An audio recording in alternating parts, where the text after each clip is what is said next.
All right, good evening, my neighbors. Welcome to cmpradio.net, the voice of Chester. Welcome to the wonderful world of Rich Blye. As you know, my Monday segments at 7 p.m. always start off with thanking God for the life and the breath that I have and for the joy of the Lord, which is my strength. I want to thank God for every opportunity that has ever come my way and for each and every person that's in it, each and every blessing that I've received, and the things that have kept me from harm in my life. Amen.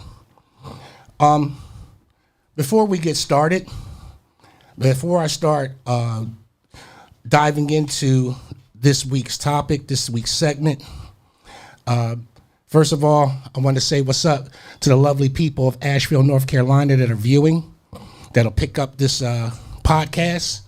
Thank you so much for your hospitality in the historical town on my father's sides where my birthright resides. And I say that with pride, dignity, huge respect, and humility for those who came before me with my ancestors and those in the Shiloh area. And we're going to get into that. But before I start talking about that, I need, you ready for anything? You got that gentleman up?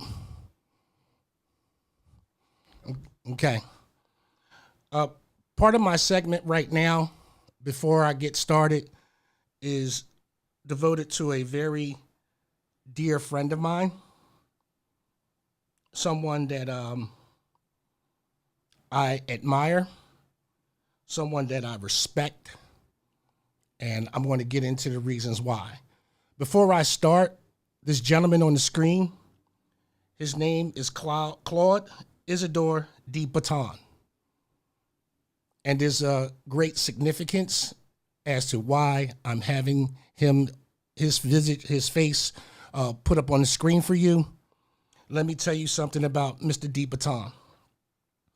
Claude Isidore de Botton was born December 28, 1934 in Alexandria, Egypt.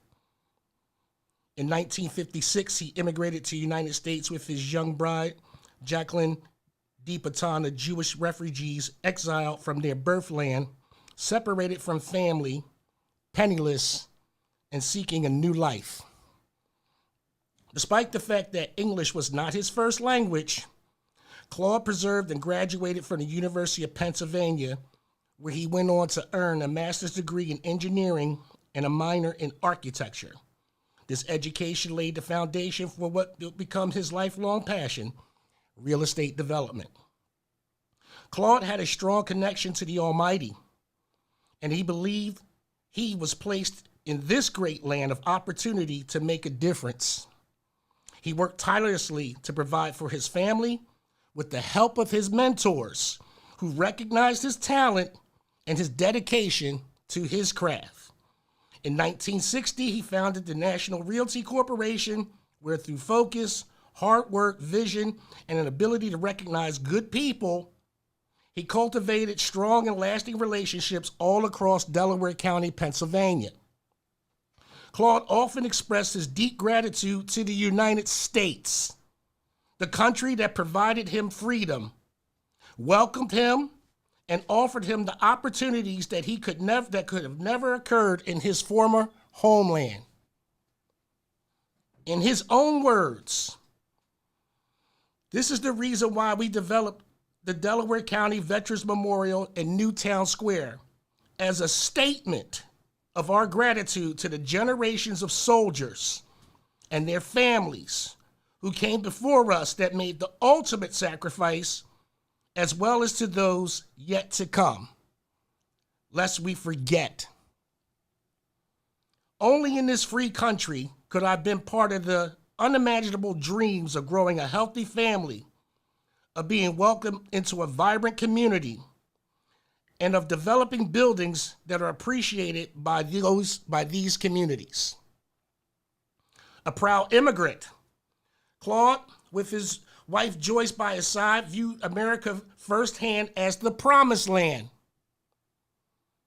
Claude is survived by his beloved wife of 70 years, his children, his 12 grandchildren, and his 5 great-grandchildren. Now, why am I talking about this man? Why is it so important that I feel as though that all of Chester and anybody else should know about this man? AP, hit that newspaper, what's the name on there real quick for me? And I'm going to tell you why it's important to me. I may not be important to a lot of folks, but it's definitely important to me. And so this is why the first part of my podcast is strictly dedicated to the memory of this man. Without this man and his generosity, because he gave back more than he made, I would not have been able to bring Juneteenth to Delco. And this is a fact. Without this man, a lot of people thought that I was standing there with Bernie Sanders. No, that's Claude D. Baton. That is not Bernie Sanders. That's the man right there. That's what I first saw. I know. No. This is non-political. Right. This is non-political. This had nothing to do with politics, and this had nothing to do with skin color, because he was an Egyptian Jew. Pretty much a prisoner of war in his own country. Pretty much like how everybody's talking about now with immigration or whatever. He really did experience that, but he didn't come over here and freeload. He didn't come over here and say, oh, I'm just going to take from America and not give anything back. And I can tell you this, if it wasn't for this man, my departed brother, Brian Sharif Taylor, would not have been on his board at the Delaware County Veterans Memorial as the first black member. If it were not for this man, he would not have been elevated to the Governor's Board of Veterans. He would not have had his footprint with Tailor-Made Vets as an organization to develop the Delaware County Veterans Memorial to help veterans at a time in Delaware County didn't give a damn about what was going on with veterans. This is how close that we say that we want to be the people who are in positions of power, who can make different things happen. And this is why I'm going to talk about this black racism. Because if you see this man, or if you saw this man out by himself, you would probably akin him to a Trump supporter, or you would probably akin him to somebody that he did have opulent resources or whatever. But I can tell you right now, this man was very unassuming with his wealth.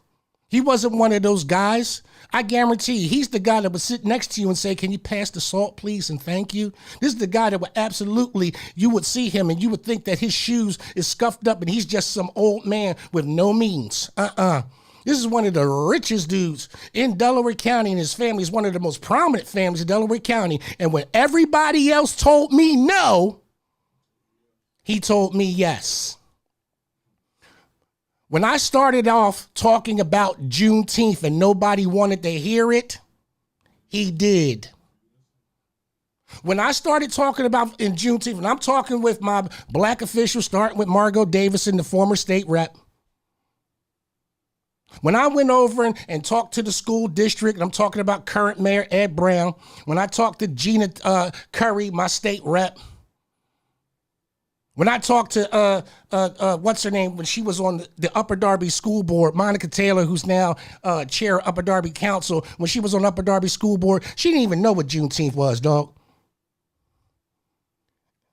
By a show of hands in Upper Darby Township, I asked, would you like to have a Juneteenth celebration that I could help put together for you for free? And I would bring all of the elements of Juneteenth and the entire celebration for it. And these characters all told me no and kick rocks.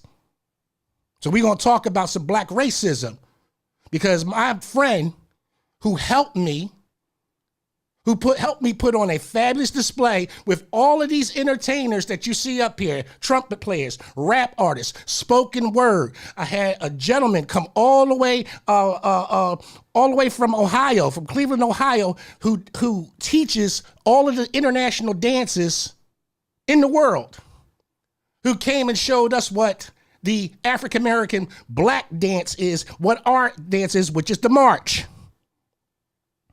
I went and got the 3rd Colored Regiment of reenactors from out of Philadelphia, so that way they could come in and give you the experience of understanding where your freedom actually lies.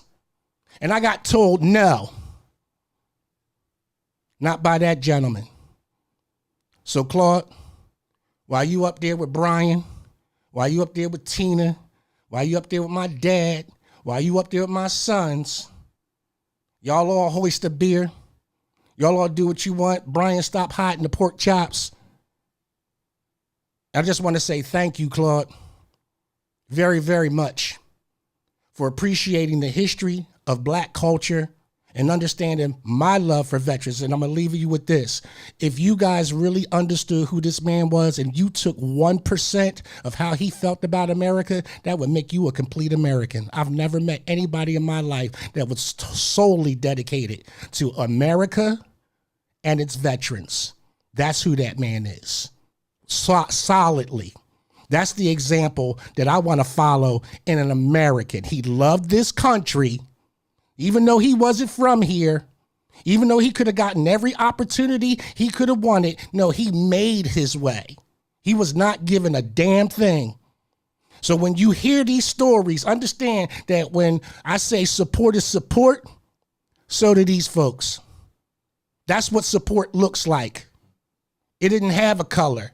He was an Egyptian Jew who believed in a black American who's the son of a veteran, and said, this land up here is yours. So when you get a chance, please go up to the Delaware County Veterans Memorial. Go ahead and Google the address and go up there and pay your honors and respects, not only for veterans, not only for veterans' families, but for yourselves, so you can be reminded of where your freedom lies. Thank you, Claude. All right, let's get to it. Let's get right to it, because we're going to have ourselves a good time tonight. Welcome to the wonderful world of Rich Blye on cmpradio.net, the voice of Chester, soon to be the voice of Delco, and all places in between. As you can see, as my my council president of Upper Darby Township calls my props, these artifacts that symbolize freedom here in Black America, I want to say to my Councilman Tunis, yeah, I got my props with me, and I'm about to talk about them. As I said, I just got back from Asheville, North Carolina, and for context, folks, on my father's side of the family, there is history, Black history, in my family with this city of Asheville. Asheville is the was the fourth largest growing city in America. Several years ago, I traveled there to see for myself, to understand for myself, and to do a legacy research on my family's history and what they have done there. You will see some pages that will come up on the screen from time to time. One of them being Mr. Salty ice cream truck in front of a residence, in front of a property. And for all of those that are in Asheville following me, it was my family who started the Mr. Salty ice cream line down in Asheville, North Carolina. Before land was taken, before gerrymandering, and before the divisions were split, and you Black people that live up in Shiloh, before you got kicked off of Black Mountain. When I say that the Black racism is real, the Black racism is real. And you want to understand what I mean by Black racism. What do you mean by Black racism, Rich? I mean the racism from Black people to other Black people. Oh, no, we can't be racist. Oh, who said that? Who said we can't? I think racism was a construct like that. It is. It stops you from something. It does. It does. So it sure does. How can Black people be racist? I'm just saying, I know how we're racist towards other Black people because we're doing the same thing that they're doing. I'm saying outward to other people, but you're not talking about that, so I can't say anything. In 1900, W.E.B. Du Bois, the Pan-African philosopher, proposed in 1900 that the problem with the 20th century is the problem of the color line. The struggles of human rights, the civil rights, and the intersections that battle for gender rights and environmental rights continue to be a life and death issues of our times. This was in 1900. Right. What's continuing now? Same thing. Same thing. That's because We can't get bro. We can't get off the snide. We don't have any leadership that wants to take us off. No, we got plenty of leadership. Leadership that is respected. We do have respected leadership. Okay. Can I tell you who they are? Who are they? You, me. Hold on. Lamar Harris. Right. Lynn Mayfield. Right. Okay. Right. I can name some people in Chester, right. and I can name some people down in Upper Darby, and I can name some people down in North Carolina. Right. These are your trusted people because they're the ones that come with the truth. Right. But here's the racism, the black racism. We don't like the truth, black people. No, we don't. Okay? If it sounds like I'm pissed, I am. write a book on it. Why is Rich Blye pissed? Because I am so tired of hearing the color line, bro. I'm tired of hearing the color line. Like I said, I was in Asheville, and I got to stay pretty much in the same hotel that I stayed in several years ago. And unfortunately, I got a taste of what happened with Hurricane Helene. The destruction of this area, except for the Biltmore area, which is the richest part of Asheville, the more affluent part of Asheville, which is held by the Vanderbilts, and I can't talk about them. Why can't you? Because it's taboo to talk about, the Biltmores and their riches and how they kick people off of land and stuff like that. It's very taboo to talk If you about live that. down there, it is. Oh, right. Yeah. I get it. Yeah, people travel up the corridor and whatnot. Right. You know what I mean? They can come up if they want. Listen, you know me. They're going to get everything they deserve. You know me. This is why I snuck back into town. My recon of Asheville, I thought was going to take 2 weeks. My recon of Asheville took exactly 3 days. I was moving, Jack. Once I got the true story of what's happening to folks down there, and I'm going to say this because this is public news, Asheville, North Carolina sits on a deposit of lithium.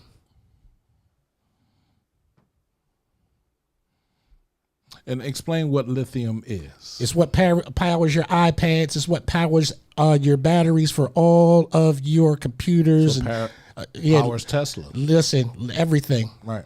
Everything. Now, America imports a lot of its lithium From Africa. and other major countries, right. including China. Right. Okay? So we're indebted to these resources from other countries that are now going to make power moves against this country. Except that, was it Uganda that found a gold deposit? Right. Well, America's got a lithium deposit. Right. And it's all up and down that Blue Ridge Mountain. It's all up and down that Blue Ridge Mountain. So a lot of folks down there that are staying in the hotels can't go back to their property because they've been kicked out by right of eminent domain, that their home is inaccessible, that they can't go back up on their mountain because they need the land, bro. And this is the history of Asheville because they didn't do this one time. They've done this before. They did this to my family. So, hey, Asheville, Shiloh, I'm going to talk about it. Can you explain what eminent domain is? Eminent domain is where your government has made a decision that an area is so depleted or bombed out, or it cannot be any type of development put to it, right. or an area or a piece of property has a tax lien on it so high and it's become an eyesore or whatever, right. or because of an environmental situation that happened with that, they can legally come over and take over your land and say, hey, by right of eminent domain, we're going to take this and now you have to find someplace else to live and we're going to compensate you for your troubles. They did that in Philly and Logan. They did right of eminent domain when the houses started sinking up there for black folks. Right. Okay, they did that right off of Roosevelt Boulevard. This has been done by governments since the beginning of time. So if you are watching today and you want to sit up here and have TDS or Joe Biden syndrome or whatever, I'm going to tell you, go jump off of a cliff. These are your local officials making these local decisions locally, and they look just like you, but you love them. You love them. That's racist. When you have somebody that looks like you, pretends to be your friend, And I got plenty of people that are politicians that pretended to be my friend. Looked me straight in my face and lied. Text me. You know what I mean? Hey, I hope you're doing well. Da da da da da da. You know, when I was going through my family's deaths and everything like that, and then I say, hey, I need help with this. Well, you know, we didn't formally talk about what we're going to do. Or straight up, it was, hey, that rich Blye, don't help that black man. You can help any other black man you want. You can stand with any other black man you want, but you bet not stand with him. Oh, that's been all up and down, bro, from Chester all the way down to Upper Darby, some parts of Philly. And for the DEI director down in Asheville, I'm still waiting on that call back, and I'm about to send an email to the whole council tomorrow for each and every one of you, because I'm really tired of the disrespect of you guys sitting up here and you made a whole reparations law because it pops up on Asheville.com. As soon as you pop on, it tells you about reparations in Asheville. Oh, yeah. For all the folks that don't know, back during COVID, Asheville, North Carolina wrote the only reparations law that is now in effect. It was a bill and it is a law. And the law basically gives the descendants and residents of Asheville the right and the opportunity to come sit at the table to help develop areas that have been historically trashed from gerrymandering, from the crack era twice. And those who have historical inheritance have the right to everything that they have to offer. So when I went down there, nobody stopped me from no information that I wanted because I was able to prove my lineage and my historical value and my connection with the history of my family as far as what my family did in Asheville is now connected to what I've done here in Delaware County as far as a historical fashion. Okay? My family's very long-lived. My family started, like I said, the Mr. Softy ice cream line because my father served in Vietnam. My father, having a job up here as a mechanic, said, you know what, Granddad, I'm a mechanic on these things. I know how they run. I know how the machines work, blah, blah, blah. I know the customer service. I know how to be the Mr. Softy man.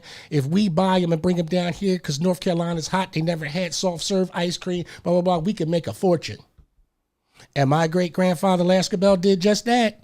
Sold off acreages of land and sure did purchase 18 Mr. Softy ice cream trucks and 1 pizza truck, and sure did in that area of Shiloh and sure in that area of Henderson and Hendersonville, and sure enough, up and down those roads, our trucks was rolling, and that was the start of our generational wealth on my father's side of the family. Wow.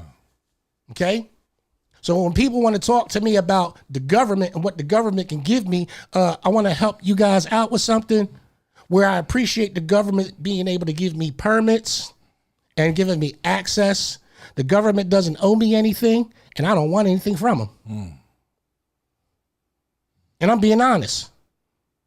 What I do want them to do, and I'm going to tie this in real quick, with Pennsylvania. Pennsylvania is about to celebrate its 250th birth of it as a state.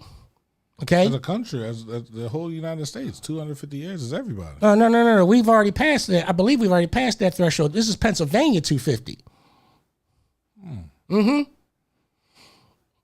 This is Pennsylvania 250. And let me tell you something. You know what, Chester? Y'all about to miss out on the bag. It's billions of dollars. Listen, I haven't seen anything national. I'm talking about what's happening right here in media, right here in Chester, and how come black people are not at the table. And I'm going to tell you why, because your black gatekeepers don't want you to have anything to do with this money. Straight up. You think I'm lying?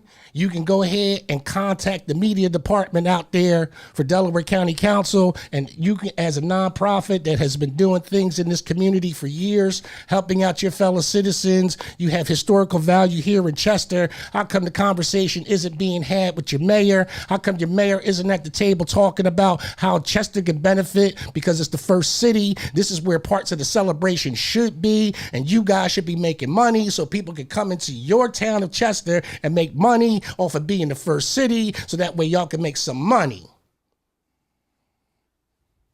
You know why you ain't gonna do it? Because you idol worship these people.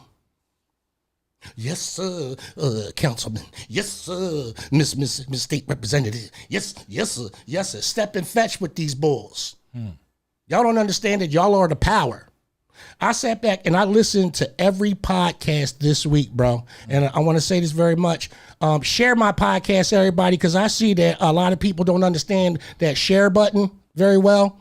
That share button keeps me active. The news keeps me active. It keeps cpmradio.net active. It keeps the Voice of Chester active. It keeps these people from understanding that all of our problems are tied in together. We got the same issues. We are believing in these false idols and these people that say they're going to lead you to a promised land when you guys are already there. How's somebody going to lead you somewhere when they don't have a dose of humanity inside of their soul about what's going on with your situation right now? Because I want somebody to tell me. Let me give you the definition of humanity real quick, in my opinion. And this is, like I said, I got a lot of different opinions. I'm not the expert on anything. I'm just a person that's very observant. And what I observe and what I see is usually what happens. And if you want to debate me or whatever, go look up the difference. Go talk to somebody else about it. I'm not trying to hear it. Because I see the reality of life. And that's what happens when you lose two souls. Life wakes you up. When you choose to lead with curiosity instead of judgment, you will see the humanity of another human being. And that's why I say we have black racism, because we're too busy on this color line, bro. We don't see the humanity of ourselves.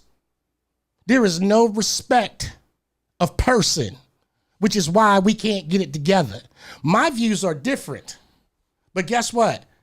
If I know that you're going strong, if I see that you out there producing, and everybody in Chester that's got something going on, I've come out from Upper Darby and I've come supported y'all. Let's keep it real. Yeah. Let's keep it real. Shout out to my boy Lamont Harris.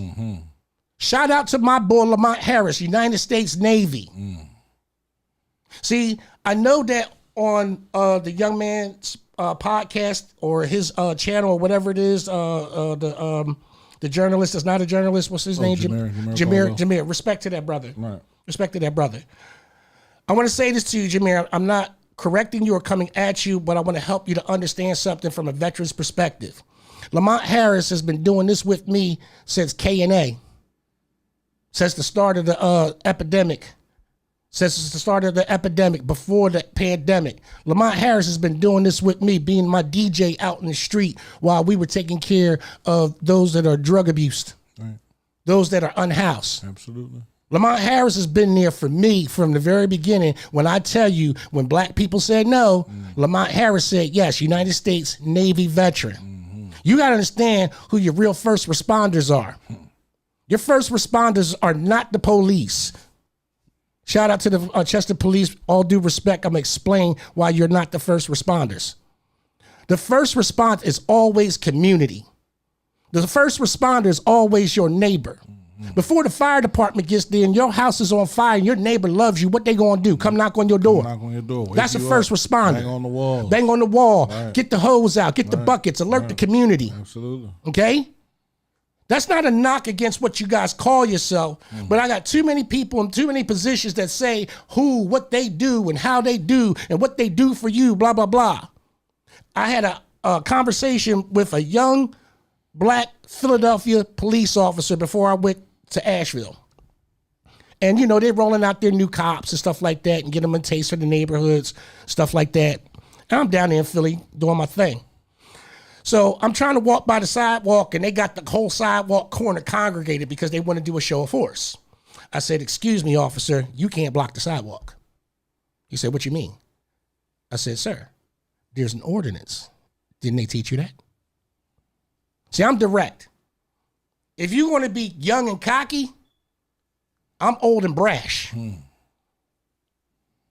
And I am an educated individual, and I will let you know fast. Because I don't play games with folks. I think that people have to understand that. I'll play when in private. I play when, when the lights are down and, the work is done. Listen, I can go play. Right. But when I'm on the street, I ain't playing. When I'm in the company of people, I'm not playing.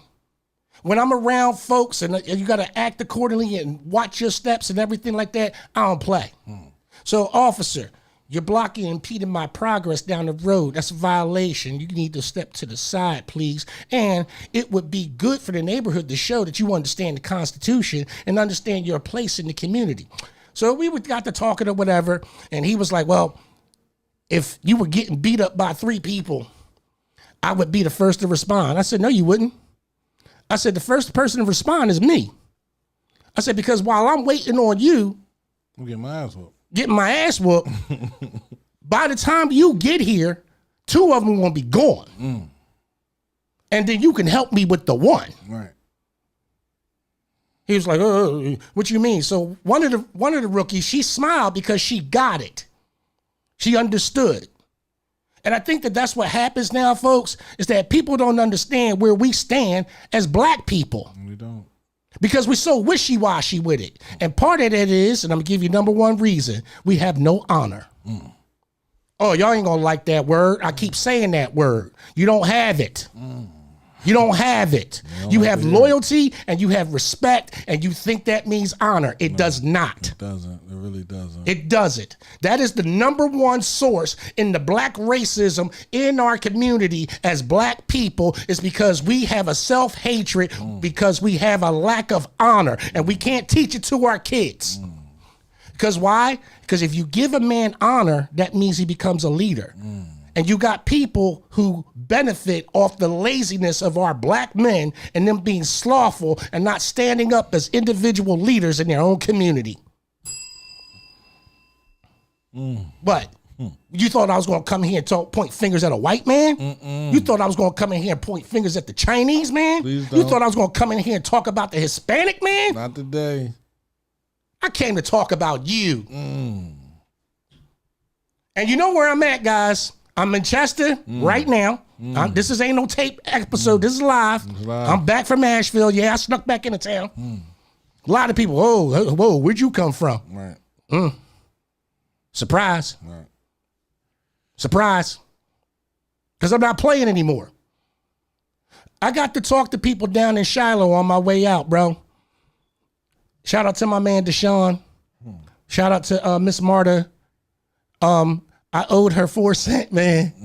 And you know me, I don't like owing nobody nothing. Right. So I went right back out to my car and I was like, excuse me, dear. I was like, I can't do that because now I would owe you a life debt. Right. And that means I would have to come all the way back from Philly down here in North Carolina to pay it back. Pay it back. And she thought that was the cutest thing. She was like, oh, da, da, da. And she started following me because I was talking to my man Deshaun down there that was making a delivery. Right. And he owns property down there.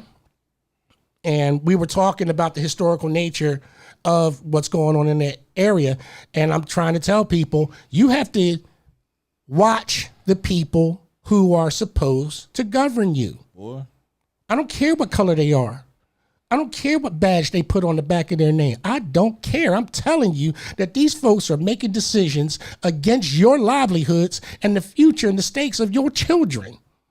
And they doing it, and then they come down in these areas and they shake your hand while they making these unjust rules and laws, like this unjust EIC tax that's coming to Upper Darby Township, because black people, here's the second problem with y'all love being taxed. I never thought of a group of people that have been enslaved or formerly enslaved that had all their earnings taken from them are happy with 43% of your money being taken from you right now at this point. How can you, because you hate yourselves, because you do, because if you didn't, If you didn't, you'd be fighting back against these people raising your taxes. You want to talk about all of the black businesses that you have. And again, shout out to Jameer for listing those black businesses in Chester. That's right. Go out there and support those black businesses. And people talking about a day. Nationally, they said September the 17th is where you're supposed to start that, kick that off. I want to see all those black businesses that they raised. Mm-hmm. I want to see what their numbers are on September the 17th at the end of close. I want to see if it's a 2% rise in their business. I challenged them for one day to give us their gross funds from September 17th of last year, because that's how you determine whether or not you made growth. For you guys that understand economics, you have to look at last year's number, what you made September 17th of 2024, and then look at the percentage on the date that they're talking about. This is the day that we're supposed to increase black business. Okay, I need black businesses to show that they are making percentage-wise the money that they're making in these black neighborhoods before you go to K&F, before you go to Lee's, before you go to all these places that say they don't feed your people for free. Absolutely. Shout out to Holmes Hoagie. Shout out to Jamar Solo. Shout out to Defeats. Shout out to all these places. Nerds Family Kitchen. Nerds Family Kitchen. Absolutely, bro. Good eats, man. What you talking about? Everybody eats. Everybody eats. Like, yeah. I want to hear this about. I don't want to hear it. I want to see it. Mm-hmm. Because talk is a good game until you lose. Not talk is cheap. Stop asking our people for deals. Duo Taco. Stop asking them for deals. Let me tell you something about the Korean family. Let me tell you something about the Chinese family. When somebody in their family opens up a business, everybody in their community goes on that day, that week. They don't go shop no place else. They go to that one family member that opened up that business to make sure that they are profitable for the first 3 months and don't have to struggle. They give them enough money from the community, and that money stays here in the community. We got a guy, what's that, Duo Tacos? Yeah. He just opened up. No, he ain't just opened up. He been open a while. He been open a minute? He been open. Okay, but hold on. At least 2 years. At least 2 years. Yeah. Okay. Let's see what happens by the third year, because we all know that if you don't make it by the third year, something's wrong. Yeah. And it's not his concept. No, he opened his joint up Philly too. Yeah. Right. It's not a concept. LA Taco. LA Tacos, yeah. La Taco. Not LA, but La Taco. La Taco. I think it's a good business, right? Everybody want to do tacos. So you got Taco Tuesday, right? So it's a good business when you understand it. And Roland is a very good businessman. Yeah, right? absolutely. So I don't see him struggling for year 3. I don't see anybody really struggling. When I mean by struggle, bro, and this is just my definitive term. Yeah, go ahead. Is that this man should not even have to advertise. Because in other you don't see Chinese people advertising their food, but you know to go to it. Well, I mean, that's because it's the only store that's open in your neighborhood, right? Okay, so hold on. That's advertising in itself. That's advertising in itself. But again, now that we know this, again, why are we going to the others where we gave them money and sent their kids to college? If you think about it, every project has a Chinese store. The Bennett has one, the McCav has one, the LV has one. Everybody had one. You feel me? Yeah. So yeah, that's the only neighborhood store. Bro, listen, can I say something? So when you say the Chinese don't have to advertise, they don't have to. No, they don't. Because that's the only store. But that's generational. Right. That's what's allowed. It's not a thought. You see what I'm talking about? That's that racism. You don't think about it until you're made to think about it, and all of a sudden you want to throw on the I'm black and I'm proud cape. You don't think about it. That's not your first choice. When I was growing up, right, I went to black-owned stores. I walked in stores that were owned by black people. Absolutely. The corner store I grew up in Germantown, right, was Coleman's. Right. You know, Coleman's store was owned by the first black council president of Philadelphia, right, where he used to have meat. So everybody knows about my politics. Right. I grew up in this shit. Right. Okay. My store owner was the late great Ben Coleman, who was council president. Right. And, my stepdad was a committeeman, so we were heavy in it. Right. And I also went to the first political science school in Philadelphia called Bodine High School for International Affairs. Let's go. Okay? So when I say that, it's in you. Yeah, it's in me. It's in me. I understand to speak. Right. I understand to speak. And this is where I'm instrumental for anybody that's trying to break through and find out how your government works. Why don't you come talk to me? I can give you a deep analysis on the individuals and what their jobs are and what they're supposed to do, and help you understand from the state representative standpoint that when policy is revoked by your local government, that your state representative is supposed to do an investigation about the policy in which the way that you're treated. I can tell you right now that you need to be going whoever ever state representative.pa State House, and make sure that even if you don't get an answer from them, that it goes to the public record, that you talk to your state representative and you ask for solutions, so it goes to the public record so you can hold them accountable. I'm sorry. Hey, I don't care anymore, because I'm tired of this black racism in these areas where we say we love black people so much and we're not loving ourselves enough to form our own nation. We're not a formed nation. We're not. We're not a formed nation. There is no head, and neither are there any feet, because there is no heart. And I know a lot of y'all may come back into this thing and say, damn, Rich, you kind of harsh with it today. Yeah, I am, because I heard a lot of people talking about a lot of different things and then trying to put color to it, okay? The gerrymandering that went down in Asheville, North Carolina was done by Southern white Democrats. The people that took my people's land, that took my family's land, were Southern white Democrats. Okay? So please don't hit me in the head about which party is good and which party ain't. They both ain't good. Okay? Same bird, different wings. Same bird. But y'all love them so much that you'll step on top of another black man, not because I did anything wrong, not because of the way I'm speaking, but I'm going to tell you why you don't like me. They told you to. Oh, no, I say, don't say, oh, no, Rich, we don't know that. I said, they already know that. That was confirmed by my state rep. I've never done what somebody else tells me to do. That's my thing.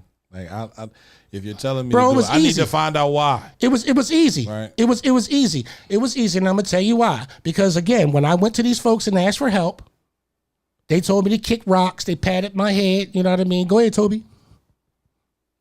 That's what they did. And see, that what they don't realize is that I come from a family of people who don't give up, ever.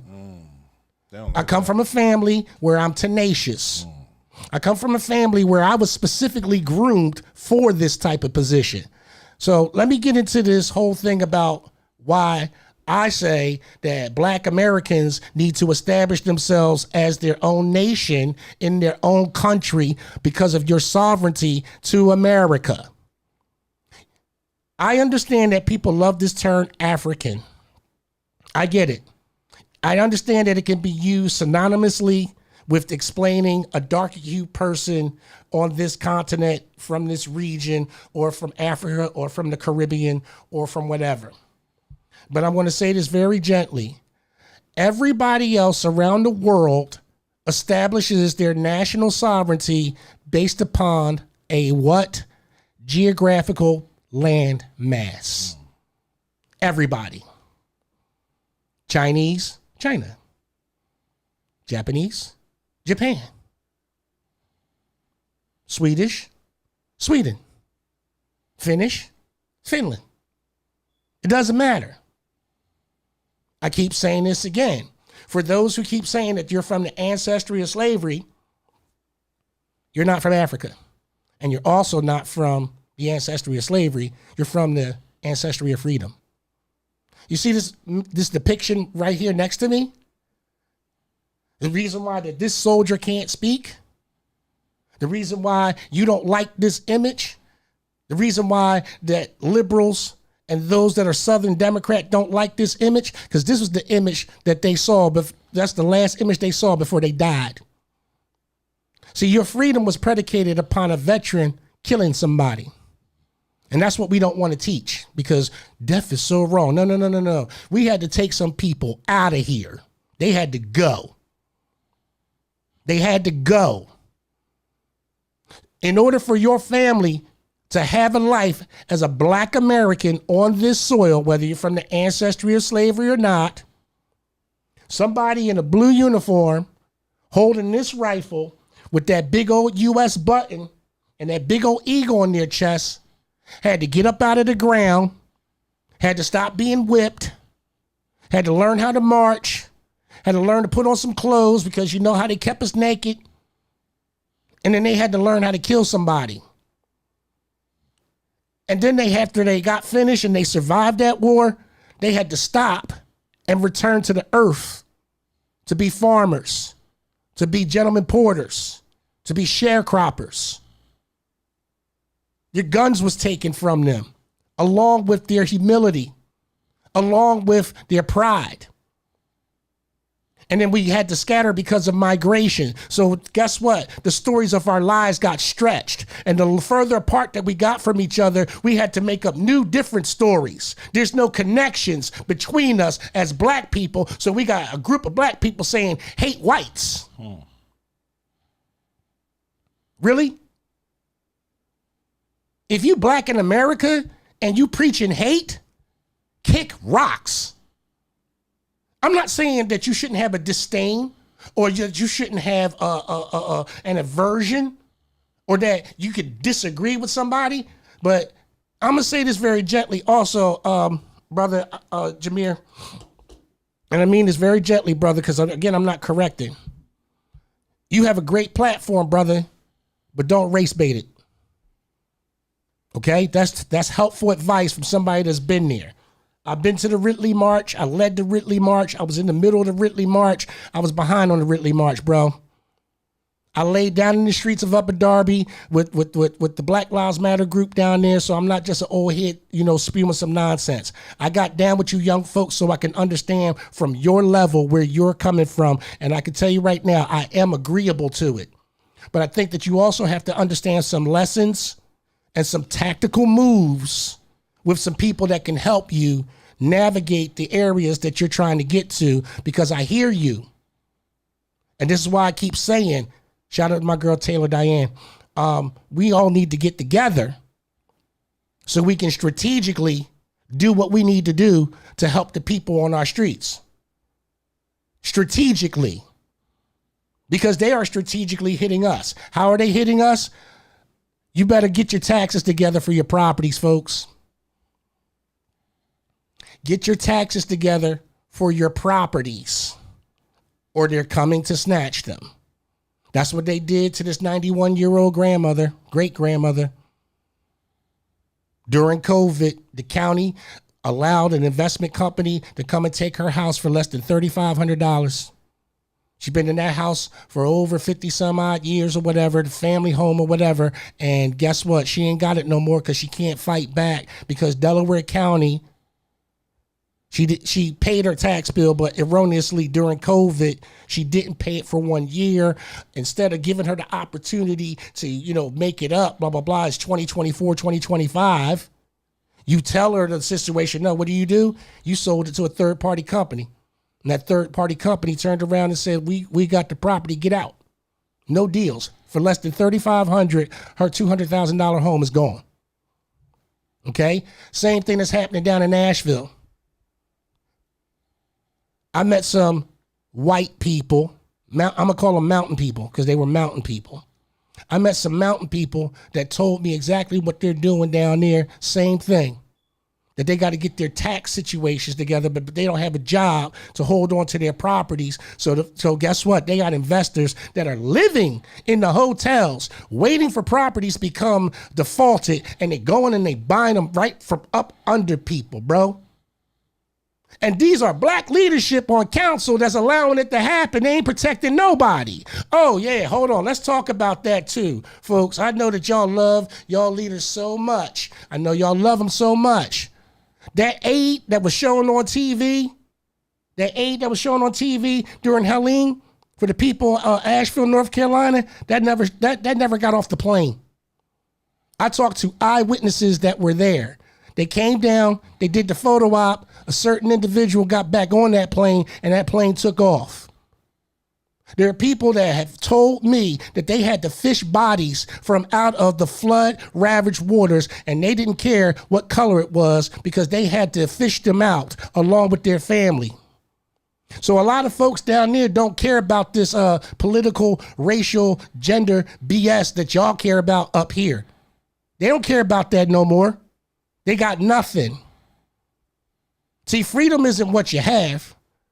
Freedom is what you don't have.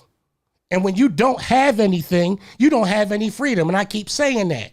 So guess what, black folks? You know why we don't have the things that you keep talking about it? Because we have a hatred for ourselves not to connect in the ways that we need to connect because of political differences, because of skin color differences, because of media differences. I got these books up here on the table. I got the Black Book. And I keep talking about this Black Book. And I keep going to this page where I talk about social media influences since Reconstruction. Since Reconstruction, the elite powers that be have always kept us subjugated by media print and pictures and words and symbolism. And this ideology has stunted us where we now have become more individualistic instead of collaborative. The me and mine syndrome. Again, I'm not the expert. I'm just a great observer, and I recognize the truth when I see it because of my own personal trauma.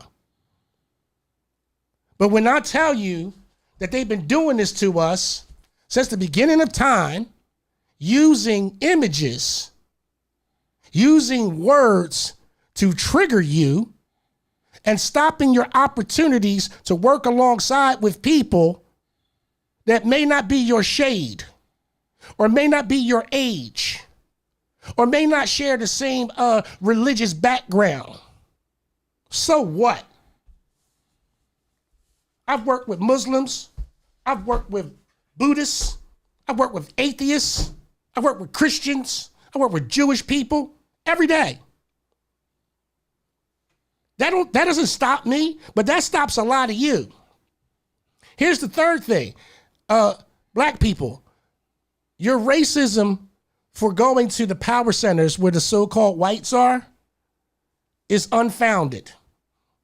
You're just cowards. And you want me to say it again? You're just cowards. Hey, JP, when you met Mike Morgan, were you intimidated by him? No. You found him to be a very intelligent individual? Yeah. Somebody that knows what he's doing, got a good head on his shoulders? Absolutely. Somebody that, that you could say, hey, this is somebody that I respect as a person? Yeah. Okay.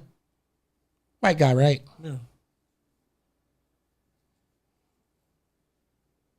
I want to show you. I want to show you because here's the thing. When people see Mike, right. What's the first thing they assume? You know it. Come on. Let's be honest. See, this is the thing that I say. We're observant too.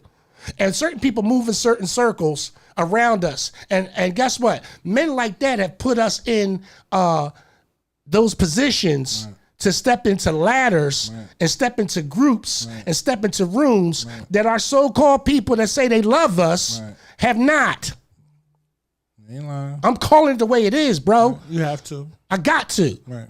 Because if it wasn't for Mike Morgan and Tom McCosey introducing me to the Delaware County Veterans Memorial and Joe Daly and Mr. Claude D. Baton, I wouldn't have been able to put on a celebration of substance and matter that meant something, that taught a whole bunch of people about a black experience that they didn't know. And I'm talking about Italian people. I'm talking about Vietnamese people. I'm talking about German people. I'm talking about Greek people. I'm talking about Indian people. Let's go. Because those were the people that came out.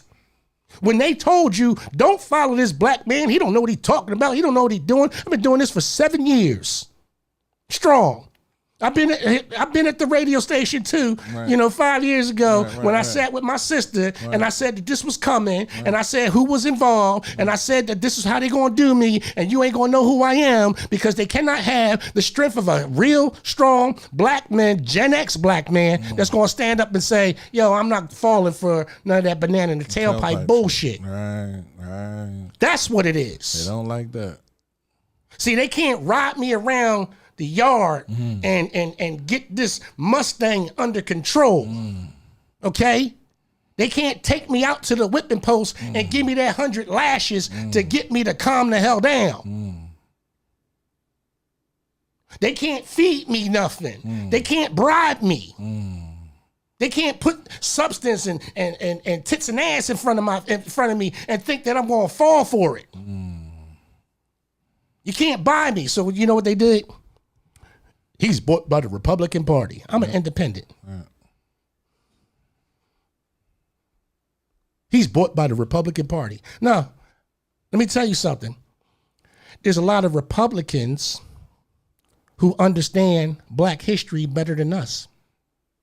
Way better than us, bro. Way. And when I say way, I'm talking about way better than us. But do you know why people would say that the Republican Party was a bad party or something like yes, that? It turned into what it is. It turned into what it is. Okay, right. It turned into. There's no dispute about that. And so not just now. I'm talking about when we were coming up. No, when we were coming up. Right. I'm gonna tell you like this again. I know for Chester, you had to be a Republican to get a job. You had to be a Republican. And here's again, that's that pay to play. And because in Philadelphia, you had to be a Democrat to get a job. Here's the thing: did everybody know? Did everybody know that Frank Rizzo was a Democrat? Huh? You didn't know Frank Rizzo was a Democrat? No, I know. Frank Rizzo was a Democrat, bro. Right. Yeah. Okay. His last run, he was switching over to the Republican Party. Right. Okay? Right. We've been run by Democrats in Philly. See, people, Frank Rizzo was racist. Frank Rizzo was a Democrat. You ain't know that? He still be racist. He was a Democrat, though. But the thing is, hold on, wait a minute. Your party that you side with doesn't say you're not a racist. Oh no, yes it does. According to the black people who hate themselves, because that's just what. Because you sit up here talking about, the Republicans are going to do this, the Republicans are going to do that, and when I present to you proof that is on both sides, what do? Oh, he a turncoat. He a traitor. No, I'm not. I'm a realist, bro. I ain't got time for you. I'm trying to figure out who's calling you a traitor. Oh, the powers that be. Oh, well, fuck them. I don't give a shit. Right. You know that. You know that. You know I don't listen, care. let me tell you something. Again, to put together an entertainment venue takes a lot of finesse. You know this. It does. Okay? I've been in the music business. I've been in the comedy business. I've been in the social media platform business. I've been in the business of being campaign manager. I've gotten quality, successful votes out of people by speaking earnest and frank to them about their issues to help other people get into positions to help the people. And since that time, it's been nothing but people taking advantage of my talent. The bank is now closed. Closing the bank? Oh, damn right. And I'm going to tell you why. That's not why Muslims don't vote, bro. Like, don't do that. No. I'm going to tell you why the bank is closed. I'm going to tell you why the bank is closed. Go ahead. I'm going to tell you, what's this? Both sides are vicious. Absolutely. Right. That's why Muslims don't vote. Right. See, brother, and brother Abdul, thank you so much for tuning back in, brother. I really do appreciate you coming on to this podcast, bro, and giving your opinion. I'm going to say this. If you have a loyalty to party or a religion or any other civic or any type of other association above loyalty to your country, then you are an enemy of this state and an enemy of yourself. That's what legacy is. Before you are anything, you are a human being born with the integrity and the honor of your family and your bloodline. That's where it starts. The honor and the integrity of your bloodline. Of your bloodline. From there, the values and the principles and the morals that come from your father and mother and family and community is where it drives you to understand your place, not only in that community, but as a black person overall. It should, but that's not what we do. No, it's not. That's not what we do. We trivialize being black. We play around with it. And let me tell you something. All those other nationalities, when they see all these TikTok videos, blah, blah, blah, listen, I'm going to tell you something. Geo Stockman, I want a damn application. I ain't playing with you, bro. Geo, I ain't playing with you. I want an application. Right. Them skits is outrageous. Absolutely. Those skits is outrageous. But here's the thing, and this is what I love about what he did with the lake. It made people pay attention in a non-threatening way. He brought a lot of attention in a comical way. Is this knowledge derived from the books in front of you? Absolutely, bro. Absolutely. What I do is that I use poetry, and then I go to context of pre-Civil War, pre-Reconstruction. I understand the value of Reconstruction of where I'm at right now, but I also have to balance it with poetry because the things that I'm reading in it that has to deal with the basis of color and why we are still oppressed financially, I have to balance it with the complete poetry works of Nikki Giovanni so that way my head doesn't explode. Black Ghost of Empire is the long death of slavery and the failure of emancipation. I suggest that you do get it. I suggest that these books that are in front of me, I have a 1949 facsimile edition of the Negro Motorist Green Book that shows all of the places in America where it was safe to travel and the black businesses that we were told to go to, not just out of reprisal for being on the road or the KKK or whatever. It was to pay our people to stay in business and be profitable. So where's the Chester Black Green Book? All right, young folks, there's some homework for you. There's some homework for you. Put together that website. Put together that page on Facebook.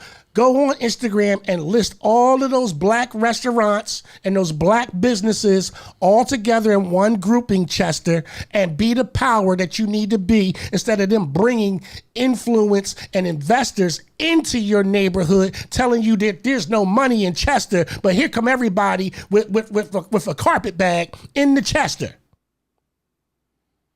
Because you have to know the value of your history, your bloodline, and what it means. That means you got to go sit down to grandma and great-grandma and ask them some questions about the property that you laying your head up in playing PlayStation with. You need to go ask some questions and go do some self-searching, some self-research into your own family to find the power dynamic that's already inside of you, Chester. And that's, like I said, I'm not correcting you. But I heard a lot of people talking a whole lot of black power moves this week. Heard a lot of people talk about gerrymandering. Let's talk about that real quick. Gerrymandering is land acquisition in order to control a voting populace. You worried about Texas being gerrymandered by the Republicans? Go to Illinois. Go look up the gerrymandering in Illinois and see how since the 80s that there is no balance of power in either state. And Texas lost that battle, by the way, folks. There will be no gerrymandering in Texas because why? It's illegal. But because we don't represent ourselves, because we hate ourselves, because we don't sit back and we don't say to the people that we voted that claim to love us so much, they out here making deals with smoke shops. They out here making deals with other people. So let me touch on this thing about this black racism. My brother, I know you Caribbean, and I respect you for who you are. But there's just some people in this diaspora that really need to understand. Talking to me? Yeah, bro. I'm going to say this very gently. I don't mean this for everyone. I don't attribute this to every culture in the diaspora. I don't attribute this to everyone. This is not a blanket statement. This applies to who it applies to. This is for my brother Miles. My brother Miles, you know how I am. You know how I get down.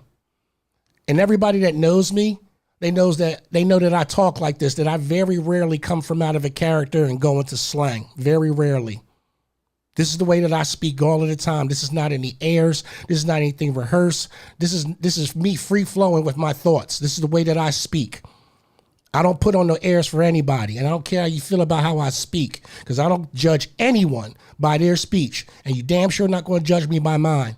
If you don't like the way that I speak, turn it off. If you don't like the way I speak, scroll on. If you don't like the way I speak, kick rocks.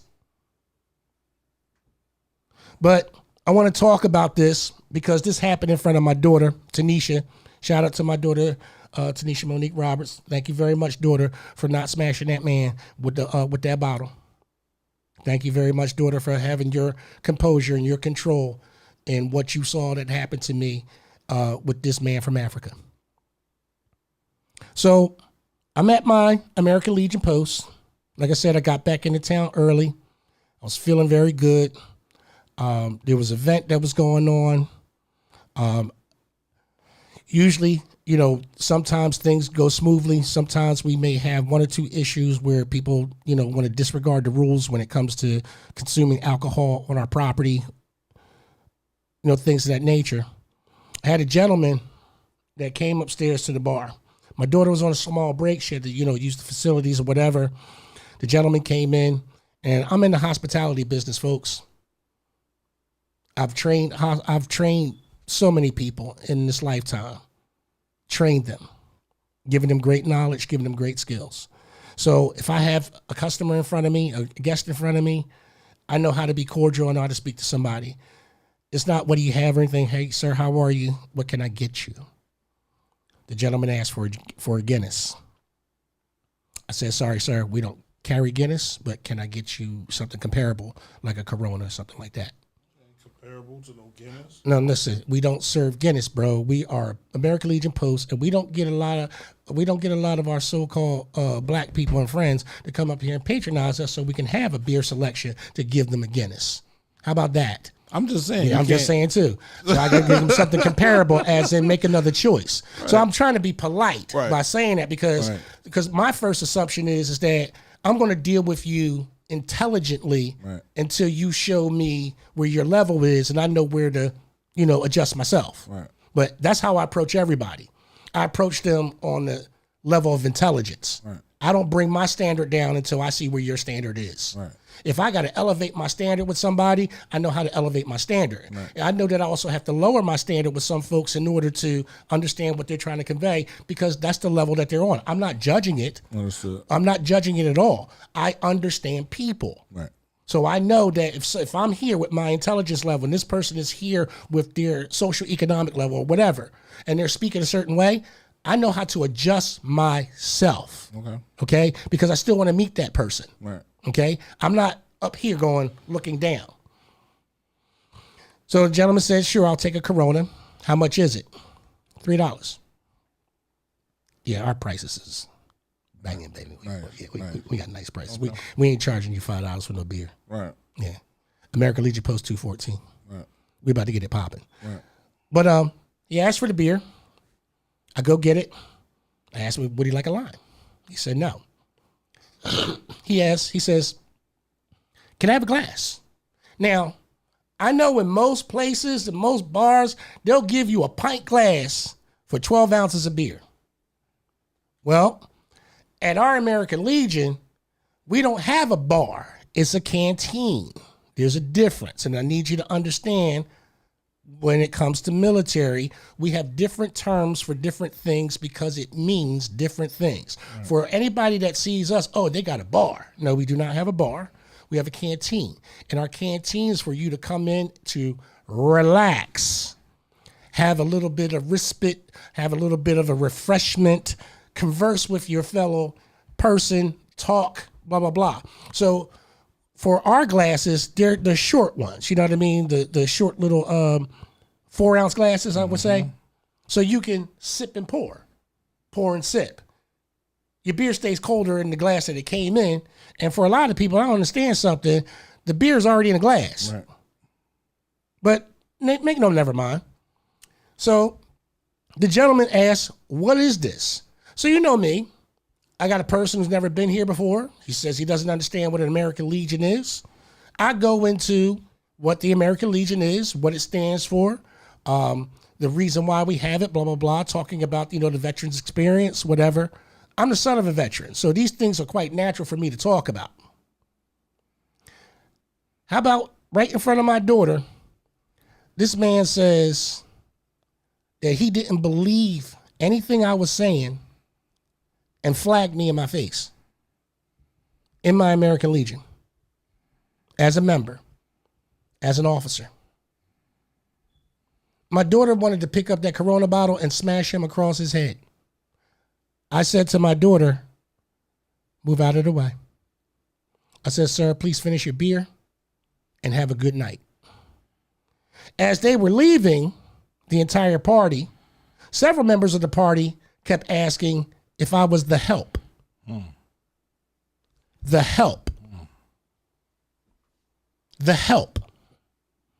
So I want to say this very gently, Miles, because I know you'll play this for the African family that came into that event. And for anybody else, I'm going to say this very gently because I don't mean this for everybody. I want you guys to understand something, that a lot of people who have immigrated to this country, you have no respect of person. You have no respect for our values. You have no respect for what we have done as black men in this country. You have no respect for our women. You have no respect for our children. Because a lot of you see what you see on TikTok or what you see in these Instagram videos or what you see around in the decaying neighborhoods that you live in, that every black person is this type of person. And I'm here to tell you that the very next time that anybody decides that because you are from a different country, that you are from a different background, that you want to look down the nose of this black man, I'm slapping the shit out of you. That's not a threat, because I'm allowed to warn you in the state of Pennsylvania. I can warn you. And I'm warning you. I will not tolerate the disrespect that you've been showing the black American man that I've been seeing. And I'm going to check you when I see you. I'm going to check it when I hear it. I'm going to remind you of why this man holding this rifle with this uniform is important to American history. And I'm going to say this to you black people that hate this history. You need to learn it so you can get some honor in your life and understand where you absolutely stand.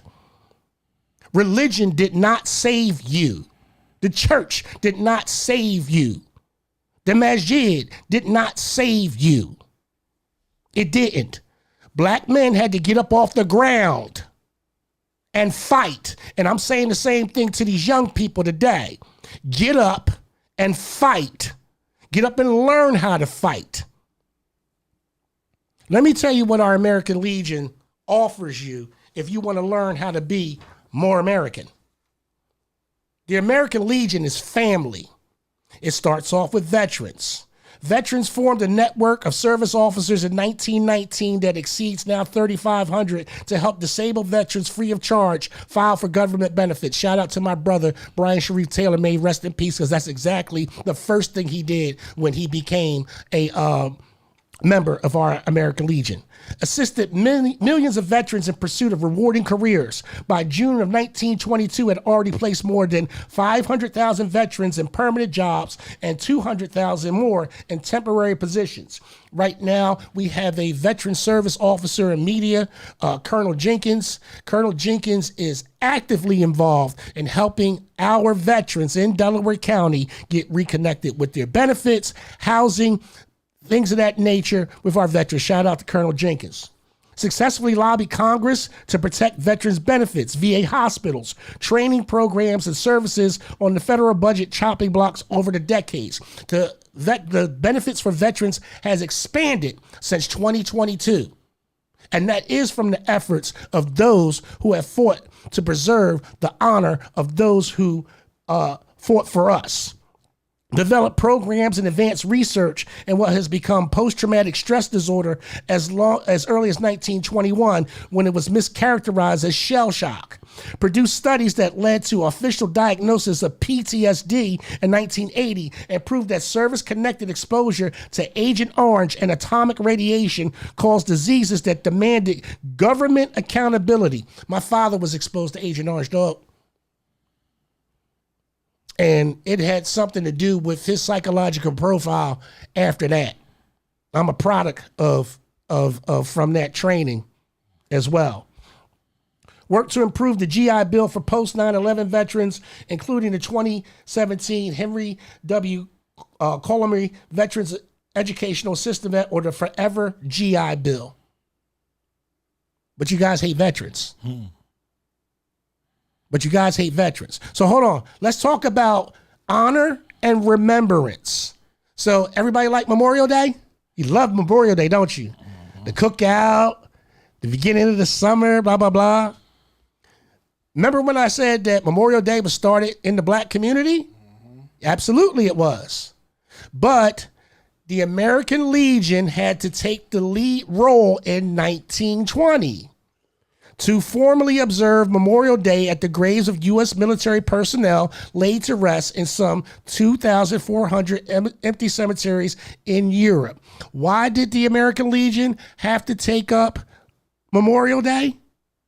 So it could stay consistent with what the Black Americans started. So that there would be no ambiguity of the celebration or breakdown of protocol for how we remember those who have fallen.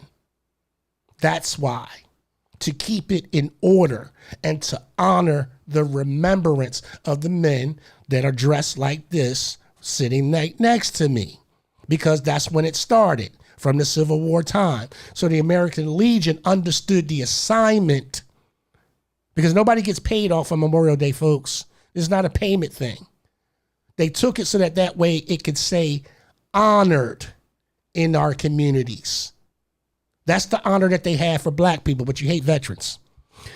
Passed a resolution in 1985 to open every official American Legion meeting with a prayer for all American POWs and MIAs. So remember about that boy, Mr. Heyman, Mr. Andrew Heyman? That keeps talking about this up here as the manager for Chester or whatever position he has. I had a whole argument with this guy about the POW MIA flag and about him not wanting it to be displayed from the Upper Darby Township building at 100 Garrett Road. Seriously, me and my brother Brian were told that we were having a proxy war. We were having a flag war by proxy because of the gay pride flag, and that we just wanted to attribute some type of symbolism based upon Donald Trump's dominance or some other bullshit that they said. And I was like, motherfucker, my father fought. This man fought.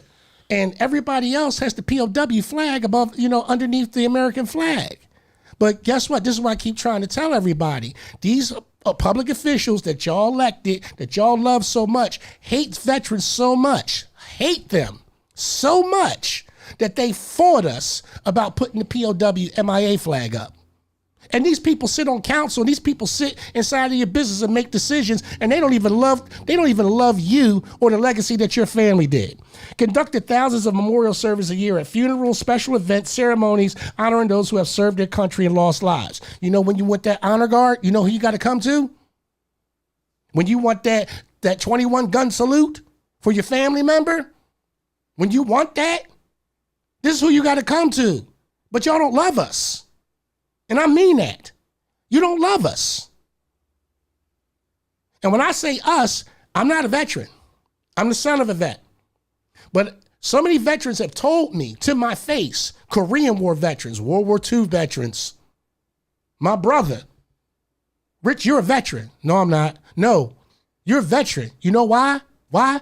Not only you a street veteran, not only did you survive the streets and the wars of the streets, you have honor for us. You fight for us. You're the only person I know in Delco that religiously goes out and talks about veterans on a daily basis. And I am on a daily basis. Why? Because I'm sick and tired of people talking about I'm free, I'm free, I'm free, but you only say thank you for it twice a year when you only should be saying it once. Because Memorial Day is not a thank somebody for the service. It's lest we forget and you go pay homage to those who have fallen. Your family member. That's what Memorial Day is all about. It's not a happy Memorial Day. It's not happy. What the fuck you saying happy for? Somebody died so you could be free. Literally. Somebody didn't come back. Literally didn't come back so you can be free. But you got all these people that come into this country and they walking around here, especially these young ones, these young able-bodied ones, these little cocky ones that they so Americanized that lived in New York or whatever. Now they living down here. They real cocky with it. Real cocky with it. I had a man that was standing there. He had to be all in his 70s. I saw his Navy hat on.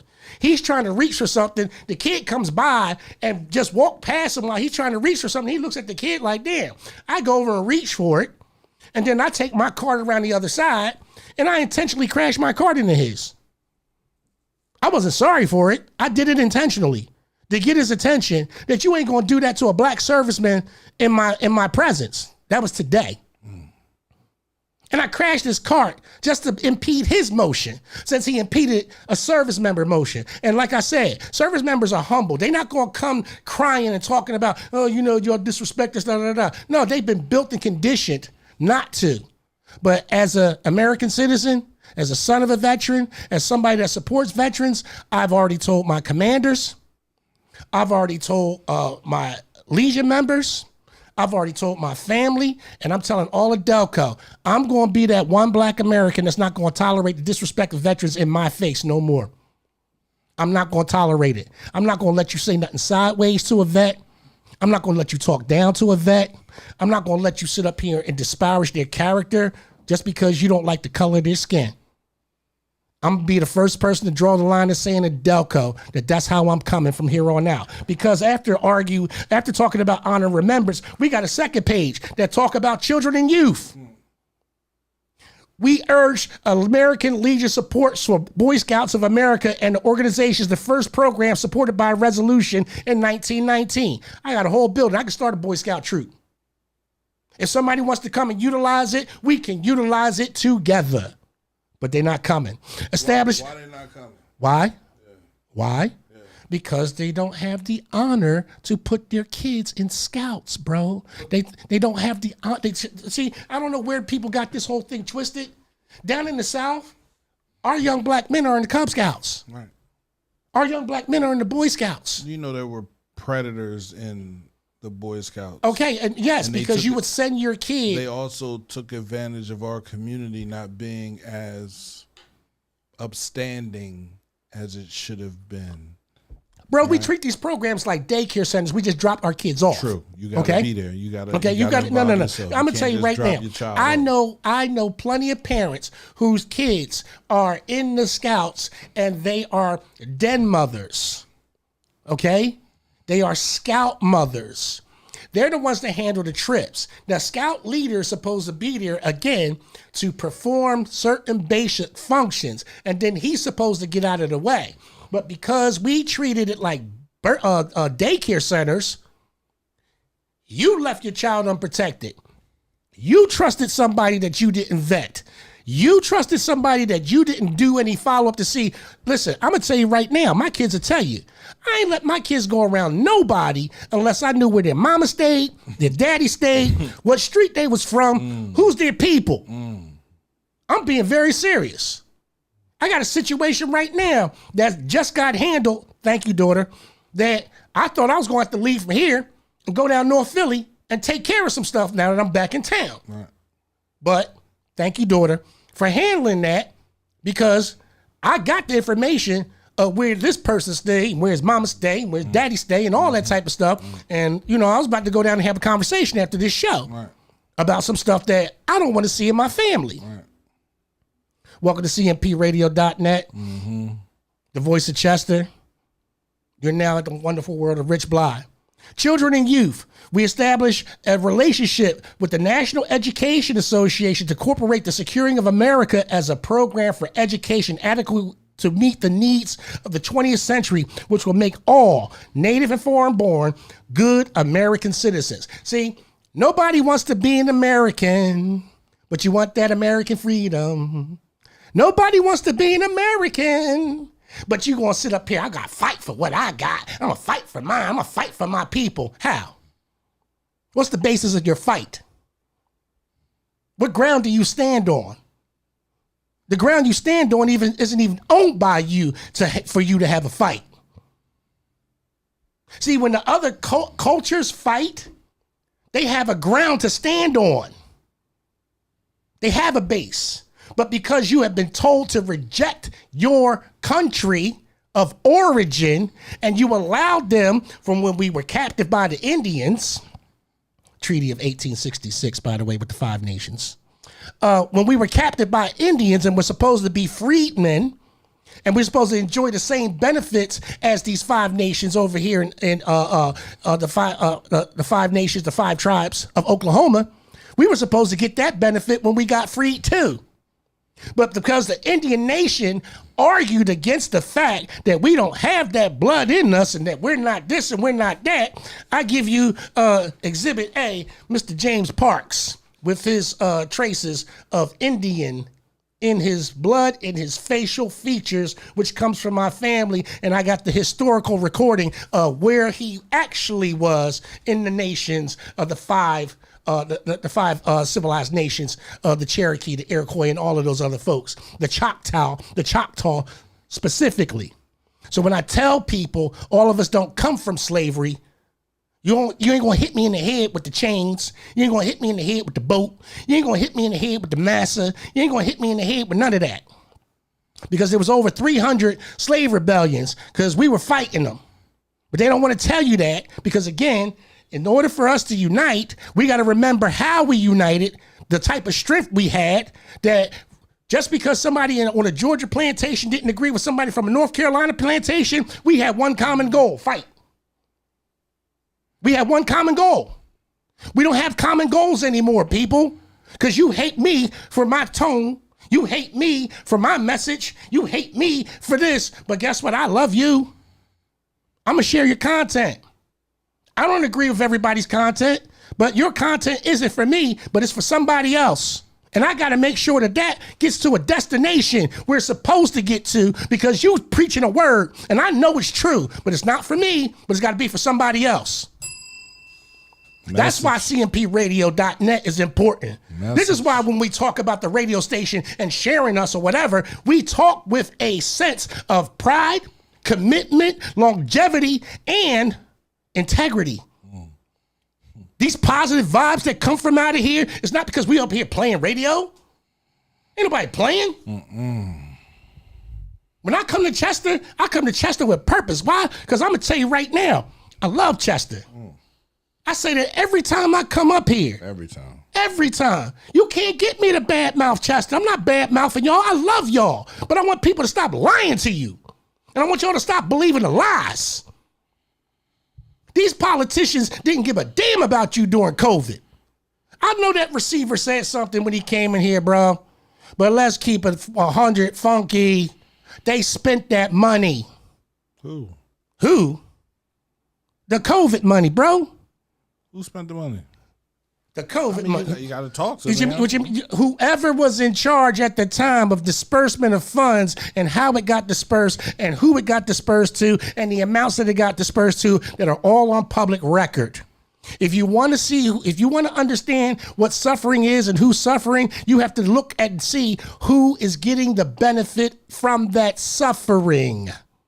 You have to trace it back.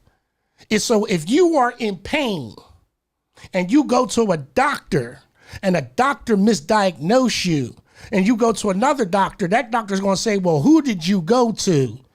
about this pain that you were misdiagnosed with. That way they have to do a backtrack to find out what this fool over here did to you so they can treat you properly. It's the same thing with your elected officials. They did stuff under the color of COVID. They changed your times for the meetings. They changed the administrative code. They changed the municipal code. The meetings was always in the morning. No, They never had. No, your meetings were at night, bro. No, they. Yes, they were. So yes, they were, bro. Let me explain. Right. Mm-hmm. The meetings were always in the morning.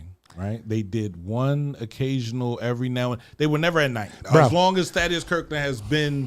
That's a lie. That ain't a lie, bro. No. I got kicked out by Thad. Well, then you got kicked out of a night meeting. Yeah, they typically do. No, bro. Before COVID.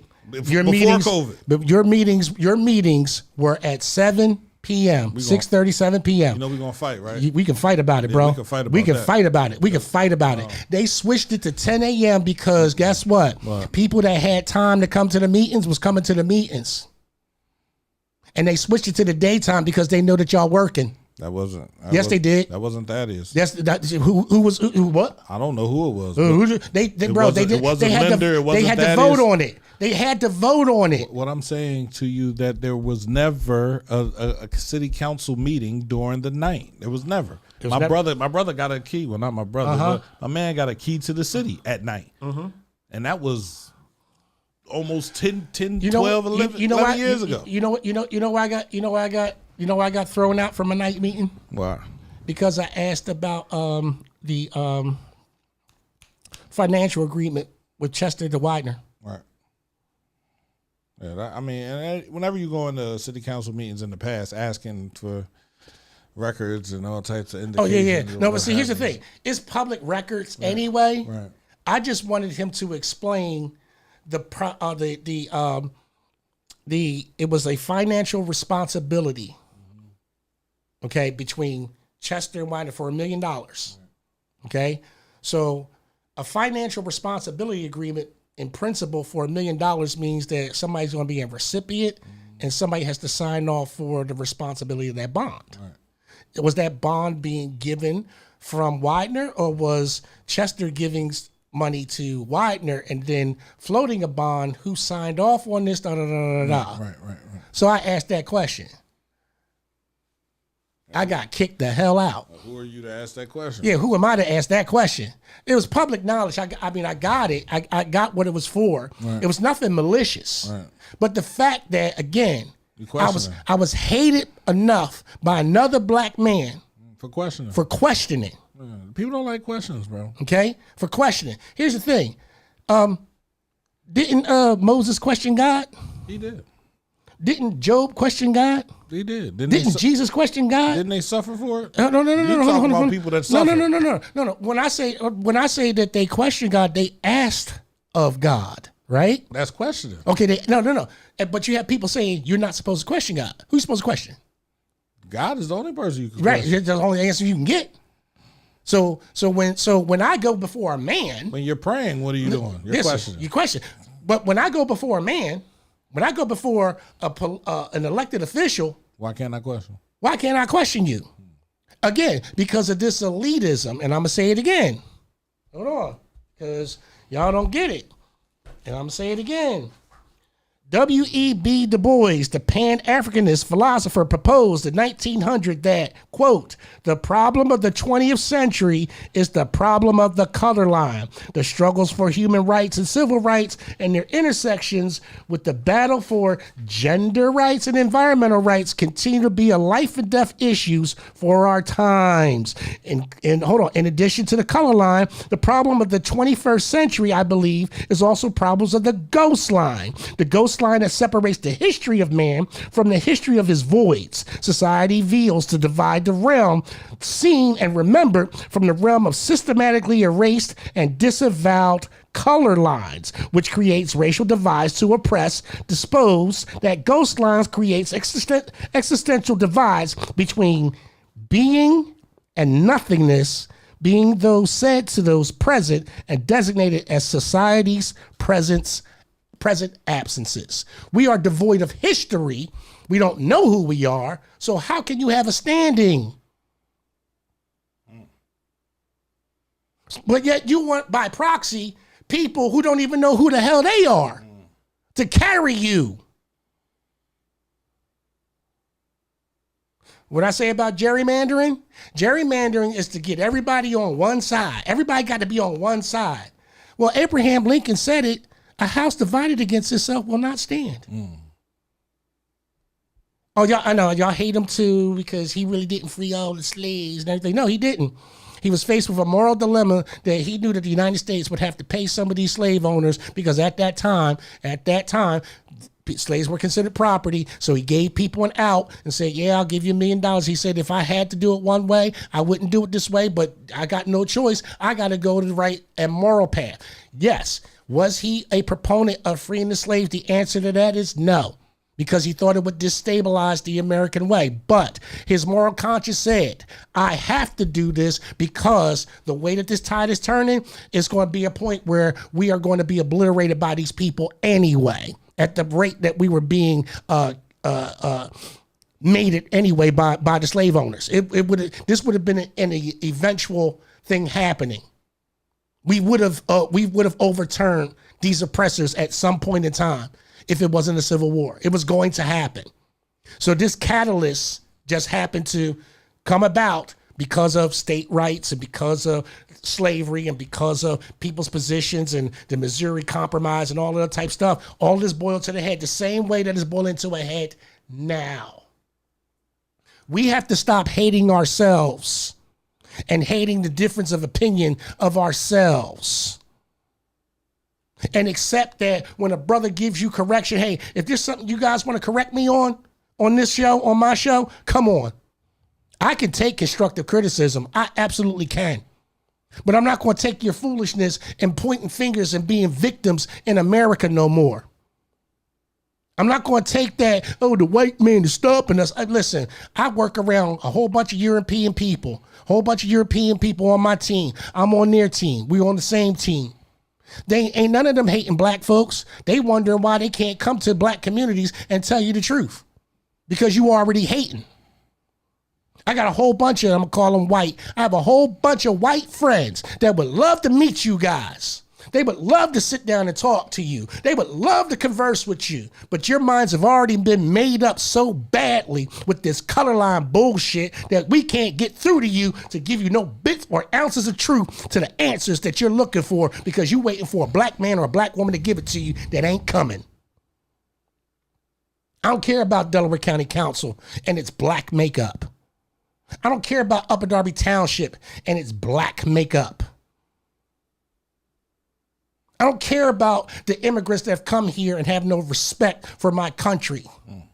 I don't care about the immigrants that come in here that have no respect for the black man.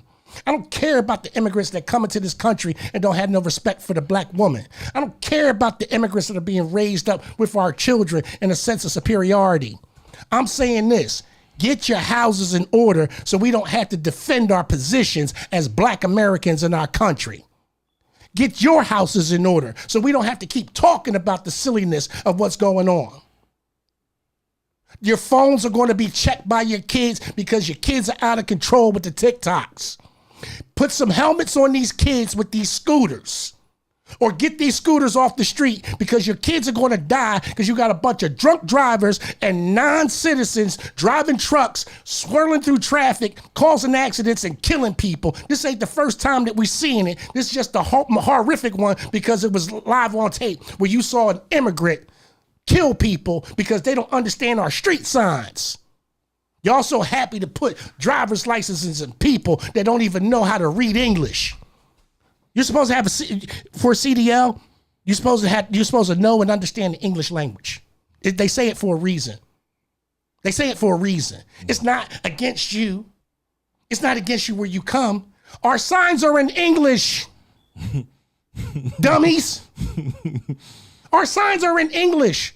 If I was a truck driver over in the Arab country, I know that the signs would be in Arabic. I have to understand and read Arabic to drive a truck. Mm-hmm.